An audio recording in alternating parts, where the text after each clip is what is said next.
Hello hello hello hello hello hello hello hello hello नमस्कार welcome back. आखिरी प्रहार है, ये युद्ध आर पार है। 70 दिन 700 मार्क्स। सर क्या ये रियलिस्टिक है? बिल्कुल है। सर क्या ये हो सकता है? 100% हो सकता है। सर क्या 70 दिनों में वाकई में 700 से ऊपर मार्क्स आ सकते हैं?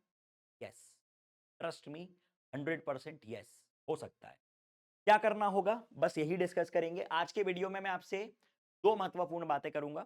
सबसे पहले, मेरे सब्जेक्ट में यानी फिजिक्स में आप कैसे 180 में से 180 ला सकते हैं, और दूसरी बात कि अगले 70 दिनों तक आपकी हर सब्जेक्ट में आपकी हर दिन की क्या रूटीन होनी चाहिए, क्या दिनचर्या होनी चाहिए, क्या स्ट्रैटेजी होनी चाहिए, ताकि आप लोग ओवरऑल जो आपका टारगेट है 700 से ऊपर का उसको अचीव कर सकें। तो शुरुआत करते हैं। Final challenge 70 days 700 marks. आइए पहली बात करेंगे फिजिक्स पे। आगे बढ़ने से पहले चाहूंगा कि आप इसका एक स्क्रीनशॉट ले लें, है ना, जल्दी से इसका स्क्रीनशॉट ले लो। ले लिया? अब करते हैं चर्चा। फिजिक्स एक इतना बढ़िया सब्जेक्ट है, इतना प्यारा सब्जेक्ट है कि अगर आपने इसको समय दिया, आपने इसको सम्मान दिया, तो ये आपको बहुत कुछ देगा। फिजिक्स इकलौता ऐसा सब्जेक्ट है जिसमें आपको कुछ याद रखने की जरूरत नहीं पड़ती। अगर आपने फिजिक्स को समय, अगर आपने फिजिक्स को एनर्जी और फिजिक्स को ऑनेस्ट एफर्ट दिया, तो ये जीवन भर आपका साथ नहीं छोड़ेगा। आज भी कई सारी ऐसी चीजें हैं जो कि मुझे याद नहीं रहती, कई सारे फॉर्मूले जो मुझे याद नहीं है। अगर मान लो फिजिक्स में 500-700 फॉर्मूले हैं, तो मुझे मुश्किल से 30-40 याद होंगे। लेकिन फिर भी एक भी सवाल ऐसा नहीं है, सरस्वती जी की कृपा से, जो कि रुक जाए, जो कि अटक जाए। एक भी सवाल नहीं अटकता।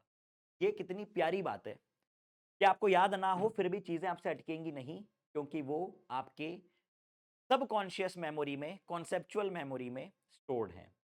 जबकि दूसरे सब, मैं किसी सब्जेक्ट को डिमीन नहीं कर रहा, केमिस्ट्री बायो को डिमीन नहीं कर रहा मैं, लेकिन फिर भी ये फैक्ट है कि उसमें अगर आप 20-25 दिन तक रिवाइज नहीं करो चीजें, तो आप भूलने लगते हो। ऑल इंडिया रैंक 7 से मैंने बात की थी जब उसको पढ़ाया था। उस समय पे एम्स और नीट अलग अलग होती थी और उनमें कुछ महीने भर का गैप होता था। तो बालिका थी, कन्या थी वो। तो वो बच्ची ने ये बताया कि सर मुझको बहुत ज़्यादा घबराहट हो रही है। मैंने बोला क्यों? तो उसने बोला कि नीट में तो अच्छा हो गया, लेकिन 1 महीना बचा एम्स में, और अभी मैं 12-15 दिन से उतने रिदम में नहीं हूँ, उतने फ्लो में नहीं हूँ, इसलिए मैं चीज़ें भूल रही हूँ। मैं बोला ऐसा भी होता है क्या? 2 साल पढ़ा, उसके बाद भी आखिरी के 20 दिन इतने क्रूशियल हैं। तो आप यहाँ से ये सोचो कि ऑल इंडिया रैंक 7 जब 10 दिन ना पढ़ के लो फील कर सकती है, अंडर कॉन्फिडेंट फील कर सकती है, इसका मतलब ये है कि एग्जाम वाकई में ऐसी है कि 10 से 20 दिन में, 30 दिन में, 2 महीने में खेल बन भी सकता है, बिगड़ भी सकता है। तो मैं तो यही कहूंगा कि ये जो 70 दिन है, ये 2 साल आपने क्या किया क्या नहीं किया, उससे काफी ज्यादा बड़े हैं, उससे काफी ज्यादा महत्वपूर्ण है, उससे काफी ज्यादा डिसाइडिंग है। इन 2 महीनों में जिसने इज्जत से काम कर लिया, लग के काम कर लिया, 2 साल उसने क्या किया क्या नहीं किया, कितने पाप किए, सब भूल जाएंगे। और अगर नहीं किया तो 2 साल तुमने कितनी क्लासेस अटेंड की, कितनी मैराथन अटेंड की, उठ उठ के कितनी बार तुम कोचिंग सेंटर गए, कितनी बार तुमने रात को जागे, कितनी बार सुबह तुम उठे, कितने तुमने बर्थडे पार्टीज मिस करी, कितनी तुमने दोस्तों से मिलना अवॉइड किया। ये सारी बातें मायने नहीं रखेंगी अगर आपने इन आखिरी दिनों में कायदे से काम नहीं किया। समझ रहे हो मेरी बात? तो आओ जरा टेक्निकल बात करते हैं। सबसे पहले फिजिक्स की अगर हम बात करें, तो 11वीं और 12वीं में डिवाइडेड है पूरा फिजिक्स, और ये एक प्रायोरिटी ऑर्डर मैंने आपको दिया है। ऑसिलेशन वेव, थर्मल साइंस, जब ऑसिलेशन वेव कहता हूं तो एसएचएम और वेव, है ना, और वेव में दोनों आपकी मैकेनिकल, नॉन मैकेनिकल नहीं, आपकी स्ट्रिंग वेव, साउंड वेव दोनों इंक्लूडेड है। ठीक है, नॉन मैकेनिकल की बात तो 12वीं में करते हैं। ऑसिलेशन और वेव यहाँ पे लिखा हुआ है 4 से 5 सवाल। थर्मल साइंस जब मैं कहता हूं तो इसमें ATG, heat transfer, calorimetry, laws of thermodynamics, सब कुछ इंक्लूडेड है। ठीक है। COM, centre of mass, conservation of linear momentum, rotational motion, इनका मिला के 3 से 4 सवाल। एनएलएम, वर्क पावर एनर्जी और सर्कुलर, 3 से 4 सवाल। सॉलिड्स एंड फ्लूइड्स, 2 से 3 सवाल। काइनेमेटिक्स, ग्रेविटेशन, 2 सवाल। यूनिट्स, डायमेंशंस एंड एरर्स, 2 सवाल। होता क्या है ना, कि 11वीं क्लास में जब आप किसी भी कोचिंग में ज्वाइन करते हो, तो शुरुआत के 3 महीने इन चीजों में बिताए जाते हैं, यूनिट, डायमेंशन, एरर, काइनेमेटिक्स। गलत होता है बच्चों। आप अपने शहर के किसी भी कोचिंग में उठ के जाओ, लोकल कोचिंग जिसने अटेंड किया उसको देखो, किसी भी नॉर्मल सी कोचिंग में जाओ जहाँ पे कि एक डिफाइंड करिकुलम नहीं है, वहाँ पे शुरुआत के 3-4 महीनों में ये टाइम पास करवाया जाता है और आखिरी तक आते आते बच्चा एग्जॉस्ट हो जाता है, बच्चे की स्कूल की एग्जाम्स आ जाती हैं। इसलिए ये रियलिटी है, ये फैक्ट है, ये कटु सत्य है कि 95% बच्चों को ऑसिलेशन वेव और थर्मल साइंस में दिक्कत आती है कि नहीं बताओ। अपने आसपास के 10 दोस्तों को पूछो कि कितने लोगों का काइनेमेटिक्स स्ट्रांग है, वो बोले अरे मेरा भी स्ट्रांग है, मेरा भी स्ट्रांग है, मेरा स्ट्रांग है। कितने लोगों से 1D बनता है, मुझसे बनता है। कितने लोगों को इक्वेशन ऑफ मोशन आती है, मुझे आती है। स्टीफन्स लॉ पूछो, एसएचएम की इक्वेशन निकालना पूछो, वेव की इक्वेशन पूछो, दिक्कत है। तो पॉइंट क्या है? पॉइंट ये है कि इन पे कायदे से काम नहीं करवाया गया है बच्चों। तो मास्टर आप क्या करोगे? मैं बताता हूं। पहले मैं स्ट्रेटेजी बता दूं, पहले आपको मार्क्स बता दूं, उसके बाद डिस्कस करते हैं फिजिक्स में हम क्या करेंगे। मॉडर्न फिजिक्स 4 से 5 सवाल, सेमीकंडक्टर 3 से 4 सवाल, ऑप्टिक्स, रे और वेव्स मिला के 4 से 5 सवाल, इलेक्ट्रोस्टैटिक, फील्ड, पोटेंशियल, कैपेसिटेंस मिला दिया है हमने 3 से 4 सवाल, मैग्नेटिज्म जिसमें कि मैग्नेटिक इफेक्ट ऑफ करंट आ गया, अर्थ मैग्नेटिज्म आ गया, मैग्नेटिक मटेरियल्स आ गए, 2 से 3 सवाल, करंट इलेक्ट्रिसिटी 2 से 3 सवाल, हायर लिमिट पे मैंने 3 लिखा है, ईएमआई और एसी मिला के 2 से 3 सवाल। ये प्रायोरिटी ऑर्डर आपको पता चल गया। अब बात ये है कि हमने शुरू कर दी है प्रहार बैच, और प्रहार बैच में 12 तारीख से शुरुआत हो चुकी है, आज 18 तारीख है, एक हफ्ता लग चुका है। इलेक्ट्रोस्टैटिक्स पूरा का पूरा डन है। 7 घंटे 30 मिनट की एक मैराथन और 8 घंटे की दूसरी मैराथन में मैंने इलेक्ट्रिक फील्ड एंड चार्जेस और पोटेंशियल कैपेसिटेंस पूरा खत्म करवा दिया है। 3 से 4 मार्क्स आपके डन हो चुके हैं। जिसने नहीं भी अटेंड की है, लेक्चर डला हुआ है यूट्यूब पे, लाइव जाके देखो, प्लेलिस्ट में आपको दिख जाएगा। That was day 1। आज है डे 6। सुनते चलना बातों को। इसी तरह से अब मैं सोच रहा हूं कि हाई प्रायोरिटी वाले जो टॉपिक्स हैं उनको पहले उठाऊं और बोर्ड के पहले एटलीस्ट आपका 90% बोर्ड का सिलेबस खत्म करवा दूं। बोर्ड के पहले एटलीस्ट आपका 90% बोर्ड का सिलेबस खत्म करवा दूं, ये टारगेट है। और जैसे ही बोर्ड खत्म होती है, जैसे ही 12th बोर्ड का पेपर होता है, हम लोग आ जाएंगे यहां पे और हम बिल्कुल इस ही प्रायोरिटी ऑर्डर में काम करेंगे। हाईएस्ट वेटेज चैप्टर्स फर्स्ट, ये हमारा टारगेट। ठीक है। अब ये जो आपको 12वीं, ये जो आपको मैंने फिजिक्स के लिए बताया है, ऐसा का ऐसा प्लानर, ऐसा का ऐसा प्लानर आपको दूसरे सब्जेक्ट्स में यानी कि केमिस्ट्री और बायोलॉजी में भी मिलेगा। आप टच में रहिए अपने मेंटोर्स के साथ, आप सब्जेक्ट वाइज स्ट्रेटेजी फॉलो कीजिए और डेली अपने टास्क अपडेट्स को सेंड कीजिए। सर ये टास्क क्या है, ये मैं आपको बताता हूँ। ये टास्क क्या है, ये टास्क कैसे हैं, ये टास्क क्यों है, ये मैं आपको बताता हूँ। ठीक है। फाइनल चैलेंज क्या है, आइए करते हैं शुरुआत। उसमें जाने के पहले एक बात सुनो, ये 12 फेब से हमने शुरुआत कर दी थी। 12th फेब को हमारा था डे 1, 12 फेब को था डे 1। काफी सारे बच्चे रेगुलर बेसिस पे अपना काम, अपना टास्क, अपनी बातें, अपने चैलेंजेस शेयर कर रहे हैं और कनेक्ट में हैं। अब यहां पे जब तक बोर्ड होती है, लेट से 4-5 मार्च तक, 4-5 मार्च जो भी डेट है बोर्ड एग्जाम्स की, तब तक लगभग हम कितने दिन, 25 दिन, 20-25 दिन तो बिता चुके होंगे एक साथ। इतने में हमको ये समझ में आ जाएगा कि कौन से वो स्टूडेंट हैं, कौन वो स्टूडेंट हैं जो एक एक्स्ट्रा एफर्ट देने के लिए तैयार हैं, जो अपने कंफर्ट जोन से बाहर निकलने के लिए तैयार। ठीक है। तो रेगुलर प्रोग्राम के साथ साथ बोर्ड के बाद उनकी एक स्पेशल ग्रूमिंग चालू करेंगे। सर ना फालतू छोटी बातें मत करो, मेहनत की बात कर रहा हूं मैं। रेगुलर चलेगा पूरा कोर्स, जिसमें कि यूट्यूब लेक्चर्स, ऐप के लेक्चर, डीपीपी, मैराथन, मैराथन और यूट्यूब तो एक ही बात हो गई, बोर्ड बूस्टर, ये सारी बातें आ गई। और test series, Chanakya test series, क्या क्या बोला मैंने, YT, app, DPP, test series और बोर्ड बूस्टर, ये पूरा प्रोग्राम तो रन हो ही रहा है। लेकिन इसके साथ साथ अगले 20-25 दिन में हमको 200 ऐसे स्टूडेंट्स मिल जाएंगे जो वाकई में आउट ऑफ द बॉक्स जाके मेहनत करने के लिए तैयार हैं। तो वो 200 हैंडपिक्ड सिलेक्टेड स्टूडेंट्स को, वो 200 स्टूडेंट्स को, वो 200 स्टूडेंट्स को लेजेंड्स की टीम करेगी सेपरेटली ट्रेन। मतलब ये पूरे प्रोग्राम के साथ साथ उनकी होगी स्पेशल ग्रूमिंग, उनकी होगी 1-on-1 डाउट सॉल्विंग, उनकी होगी एग्जैक्ट ट्रैकिंग कि आप क्या कर रहे हो, कितना कर रहे हो।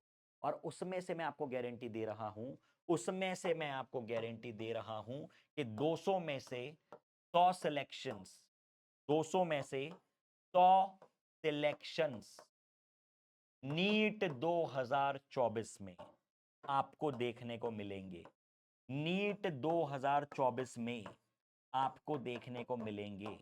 ये है वादा, ये है वादा के। 100 सिलेक्शंस आपको देखने को मिलेंगे। 50% सिलेक्शन रेशो इंडिया में हाईएस्ट होगा, और ये होगा, आप भी यही हो, मैं भी यही हूं। देखते हैं, होने के बाद बात करेंगे। ये मेरा टास्क है, ये मेरा चैलेंज है, ये मेरी जीवन का उद्देश्य है कि 200 बच्चे अगले 20 दिनों में हमको मिल जाएंगे। उनको हम लोग along with the regular student separate उन पे ध्यान देंगे, उनको ट्रेन करेंगे, और वहां से हम 100 सिलेक्शंस निकालेंगे। अब मैं ये चाहता हूं कि आप अपना स्थान इन 200 बच्चों में फिक्स करें। मैं ये चाहता हूं कि आप रेगुलर जो चल रहा है उसको चलने दें, और उसके साथ आप अपना कंसिस्टेंसी इंडेक्स बढ़ाएं। आप रेगुलर काम करें, आप रेगुलर टास्क भेजें, और आप इन 200 बच्चों में आए, ताकि आपका सिलेक्शन मेरे जीवन का उद्देश्य बन जाए। अब सर ये कैसे डिसाइड करोगे, 200 बच्चे कैसे हैंड पिक करोगे? उसके लिए आपके पास टास्क है, 70 दिन का टास्क, जिसकी डे 1 को तो मैं 12 फेब मान रहा हूं, लेकिन जिसने आज भी शुरू किया है, 18 फेब को भी जिसने शुरू किया है, जस्ट अ सेकेंड, कुछ टेक्निक चालू है, मुझे लगा रिकॉर्डिंग कहीं बंद तो नहीं हो गई। जिसने 18 फेब को भी चालू किया है, वो 18 फेब को भी अपना डे 1 मान सकता है। बोर्ड एग्जाम्स तक का आपके पास टाइम है, तब तक आप लोग कायदे से चीजों को फॉलो करो और लाइमलाइट में आओ। क्या करना है, 3 टास्क डेली होंगे, और डेली का टास्क आपको भेजना है टेलीग्राम, यूट्यूब, इंस्टाग्राम या ऐप, किसी भी माध्यम से आपको बताना है कि सर मैंने इतना इतना कर लिया है। और हफ्ते में 1 दिन मैं चेक करूंगा, तो आपके पास जो भी नोट्स हैं वो बने हुए होने चाहिए। आप फोटो खींच के दिखा दोगे कि सर देखो आपका ये लेक्चर था, ये डीपीपी थी, मैंने सॉल्व कर लिए। मैं देखूंगा कि अच्छा आपने कर ली, बहुत बढ़िया, वेरी गुड। आपने ये नहीं की बेटा, क्यों नहीं की, मैं सवाल पूछूंगा। आपने केमिस्ट्री क्यों नहीं किया, क्वेश्चन पूछूंगा, आपके पास जवाब होना चाहिए। ठीक है। टास्क 1 ये है कि सबसे पहले आपका स्लीप साइकिल और वेकअप साइकिल, गुड नाइट और गुड मॉर्निंग आपके फिक्स होनी चाहिए। गुड नाइट और गुड मॉर्निंग का टाइम फिक्स होना चाहिए। आप, मुझे पता है कि आप रात को मैराथन्स देखते हो, मान लो कि 1 बजे तक भी आप सो रहे हो, तो ये फिक्स होना चाहिए कि 1 से मैं 2:30 नहीं करूंगा, 1 से 3 नहीं होगी, 1 से 1:10, 1:15, 1:20 हो सकती है। और सुबह उठना है अगर 7 बजे तो उठना है, 6 घंटे की नींद बहुत है। जो भी आपका टाइम है वो आप डिसाइड करो। तो आपकी स्लीप साइकिल फिक्स होनी चाहिए, और दिन भर आपको खाना कायदे का खाना है। ब्रेकफास्ट में आप लोग ध्यान दो, ब्रेकफास्ट अच्छे से करो, हैवी ब्रेकफास्ट होना चाहिए। लंच मॉडरेट होना चाहिए, और डिनर बहुत ही लाइट होना चाहिए। डिनर लाइट होगा तो आप लोग रात को पढ़ पाओगे थोड़ी देर, और एक एक्स्ट्रा पुश दे पाओगे, बॉडी आपकी हेल्दी रहेगी। पानी बहुत ज्यादा पियो, पानी बहुत ज्यादा पियो। वाटर इनटेक बढ़ाओ, मैं यहाँ पे लिख रहा हूँ, वेरी इंपॉर्टेंट, वाटर इनटेक बढ़ाओ, जितना ज्यादा पी सको। अलार्म लगा लगा के पानी पियो, लिख लिख के पानी पियो कि मुझको पीना है। हर 1 घंटे 1.5 घंटे में पियो। सर सुस्सू बहुत आती है तो चले जाओ, कोई दिक्कत नहीं है, हेल्दी रहोगे। Task number 2, daily marathon. प्रहार बैच की डेली मैराथन आ रही है, टीचर भयंकर तरीके से मेहनत कर रहे हैं आपके लिए। ये देखे बिना कि कितने लोग उस चीज का लाभ ले रहे हैं, कितने लोग सिंसियर हैं, नहीं है। बच्चे अलग अलग तरह की चीजें करते हैं यार, आप सोचो तो सही। टीचर्स हैं, फीमेल टीचर्स भी, आप जाके वहाँ पे कई बार उनको गलत भी लिख देते हो, गालियाँ लिख देते हो, गंदी बातें लिख देते हो, चीप चीज़ें लिख देते हो। तो टीचर भी तो इंसान है, उसका भी तो मोरल डाउन होता होगा, आप उसके बारे में भी तो सोचो। वो भी किसी की बहन, किसी की बेटी, किसी की माँ, किसी की जो है दोस्त है। और आपके पास भी मम्मी बहनें, सिस्टर्स, दादा दादी, चाचा चाची, सब लोग हैं। आप ये सोचा करो ना कि जो सामने वाला खड़ा है, क्या मेरे भाई को अगर कोई ऐसे गाली देगा तो मुझे कैसा लगेगा, मेरे बाप को कोई ऐसे गाली देगा। मान लो कि आपके पिताजी टीचर हैं, वो पढ़ा रहे हैं, वो जाके पढ़ा रहे हैं और आप उनको वो भला बुरा कह रहे हैं, या कोई कह रहा है, तो आपको कैसा गुस्सा आएगा, आप ये सोचा करो। ठीक है। जजमेंटल होने के पहले एक अनबायस्ड थॉट दिया करो। हर चीज का रीजन होता है। ताली कभी भी एक हाथ से नहीं बजती, एक हाथ से चुटकी बजती है सिर्फ, और चुटकी बजाने में ताली बजाने में अंतर होता है, याद रखना मेरी। ताली हमेशा 2 हाथ से बजती है, अगर कुछ है, कुछ हुआ है तो उसके पीछे कारण है। बिल्कुल मूर्खों जैसे कि अरे ये गलत, वो गलत, ये सही, वो सही, इस सब में नहीं पढ़ना मेरे भाई, नहीं पढ़ना। चरण पढ़ लूं तेरे? मत पढ़ इस सब में। तेरे सिलेक्शन के बारे में सोच, किसी को मतलब नहीं है किसी से, किसी बात से कोई फर्क नहीं पड़ेगा किसी को, फर्क पड़ेगा तेरे सिलेक्शन से, तुझको, तेरे माँ बाप को, तेरे परिवार को। तो इसलिए मैं यही कहूंगा कि टास्क 2 है आपकी आपकी मैराथन। प्रहार बैच शुरू हो चुका है, टीचर्स जान लगा के पढ़ा रहे हैं, आप उसका लाभ उठाएं। आप सिंसियरली ऑनेस्टली काम करें, आपको भी फायदा होगा और टीचर को भी पढ़ाने में मजा। डेली मैराथन हो रही है, जीपीपी आपको मिल रही है, जीपीपी आपको मिल रही है, शॉर्ट नोट्स आपको खुद बनाना है, सेल्फ खुद बनाओ, और ऐप पे ब्रेनस्टॉर्मिंग सेशंस डेली हो रहे हैं। यूट्यूब मैराथन अटेंड करना है अगले ही दिन, तुरंत उसके बाद ऐप पे मैराथन होती है, छोटी होती है 1.5-2 घंटे की, ब्रेनस्टॉर्मिंग वो अटेंड करना है, जीपीपी सॉल्व करना है, और इसके बाद शॉर्ट नोट्स आपको बना के रखना है। क्योंकि क्योंकि एग्जाम के पहले अगर आपके पास 2000 पेजेस की नोटबुक है, उसको आप शायद रिवाइज नहीं कर पाओ। आपके पास अगर पर सब्जेक्ट 20, 25, 30, 40 पेज की नोटबुक है, आप उसको फर फर फर फर एकदम तुरंत रिवाइज कर लो। ये फायदा है शॉर्ट नोट्स, ठीक है। टास्क नंबर 3, डेली 30 से 45 मिनट निकालो, आधे से पौन घंटा 1 घंटा आप निकालो अपनी हेल्थ के लिए, जिसमें आपको कार्डियोवास्कुलर एक्सरसाइजेस करनी है, जैसे कि आप रनिंग कर सकते हैं, स्किपिंग कर सकते हैं, डांस कर सकते हैं, योगा कर सकते हैं, मेडिटेशन कर सकते हैं, प्राणायाम कर सकते हैं, ठीक है। सपाटे वपाटे लगा लो, जो करना चाहो करो, बस हैवी वेट लिफ्टिंग मत करना वरना बॉडी पेन करेगी, नींद ज्यादा आएगी, ठीक है। लेकिन निकालो 45 मिनट निकालो, आपकी परफॉर्मेंस इंप्रूव होगी, क्योंकि जब आप कार्डियो करते हैं, फ्रेश ऑक्सीजन जब आपके अंदर जाती है, मजा आ जाता है ना। रनिंग करने निकलो, पौधों वौधों को देखो, पेड़ पौधों को देखो, ताज़ा पानी पियो, शुद्ध पानी पियो, और अच्छा खाना खाओ, दूध पियो, तो आपके चेहरे पे चमक आएगी, आपका दिमाग, आपके लंग्स, आपकी किडनी, आपका हार्ट सब एकदम फ्रेश रहेंगे।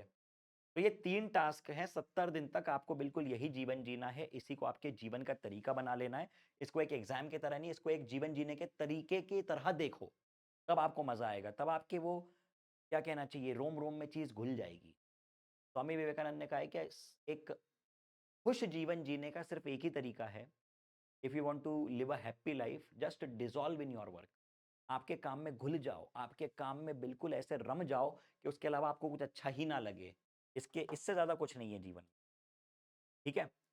तो बस यही मैं कहूंगा, everything is impossible till it's done. हर चीज दुनिया को, इंसान को इम्पॉसिबल लगती है।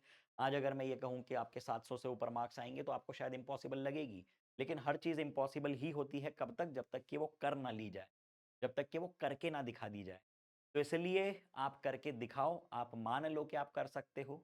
हमेशा कहता हूं, मन के हारे हार है, मन के जीते जीत, जो मान लिया सो हार और जो ठान लिया सो जीत। तो I wish you all the best, धन्यवाद, thank you, love you all. बस ऐसे ही काम करते रहो, ऐसे ही आगे बढ़ते रहो। मिलेंगे आपके सिलेक्शन के बाद, चर्चा करेंगे आपके सिलेक्शन के बाद। तब तक के लिए आप सभी लोगों को thank you and all the best. चलो भैया, thank you, tata, bye bye. एक चीज़ और, कि सब्सक्राइब अगर नहीं किया तो कर दो, क्योंकि ऐसी जो भी इन्फॉर्मेशन, जो भी वीडियोस आएंगे वो आपको मिलते रहेंगे। आपके, अभी मैंने कभी कहा नहीं है कि सब्सक्राइब वगैरह करो, कहो करो, आज तक नहीं कहा, लेकिन अब मैं कह रहा हूँ, क्योंकि कई बच्चे आ रहे हैं, देख रहे हैं, लेकिन उन तक इन्फॉर्मेशन पहुंच नहीं पाती है। और अगर आप कर दोगे सब्सक्राइब तो हमारी सारी बातें आप तक तुरंत, जो भी टेक्नोलॉजी है उसके माध्यम से पहुंच जाएगी। बेल बेल आइकन दब जाता है ना, जैसे सब्सक्राइब करते हो एक नोटिफिकेशन आ जाता है, इसलिए प्लीज़ कर लो, ठीक है। बाय।